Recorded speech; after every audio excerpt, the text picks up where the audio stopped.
বৃষ্টি থামার দুদিন পরেও জলমগ্ন ইএম বাইপাসের ধারে অজয়নগর সার্ভিস রোড উদিতা আবাসন। নেই বিদ্যুৎ, চলছে না লিফট। ফ্ল্যাট ছেড়ে হোটেলে আশ্রয় বহু বাসিন্দার। দুর্যোগের পর ৪৮ ঘন্টা পেরিয়ে গেলেও এখনো বিদ্যুৎহীন গড়িয়াহাট আইটিআই চত্বর। কাউন্সেলিংয়ে নাজেহাল পড়ুয়া শিক্ষকরা। আলো নেই ট্রাফিক সিগন্যালেও। মেঘ কাটলেও ফের আসছে দুর্যোগ। পুজোয় প্রতিদিনই বৃষ্টির পূর্বাভাস। আজ বঙ্গোপসাগরে নতুন নিম্নচাপ তৈরির সম্ভাবনা। পঞ্চমী থেকে হতে পারে বৃষ্টি।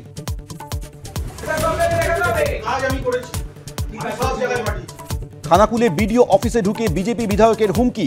অফিসে ঢুকে বিরূপ মন্তব্য বিধায়কের, অভিযোগ বিডিওর। জম্মু কাশ্মীরে অভিযান নিরাপত্তা বাহিনী। গ্রেফতার পেহেলগাঁও হামলার সঙ্গে জড়িত জঙ্গি। ধৃত ইউসুফ কাটারিয়ার বিরুদ্ধে হামলার সময় জঙ্গিদের রসদ জোগানোর অভিযোগ।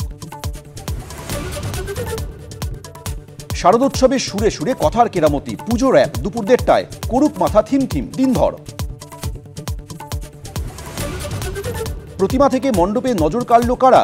কোন ভাবনায় সেরার শিরোপা পেল কারা? দেখুন শারদ আনন্দ সম্মান আজ দিনভর।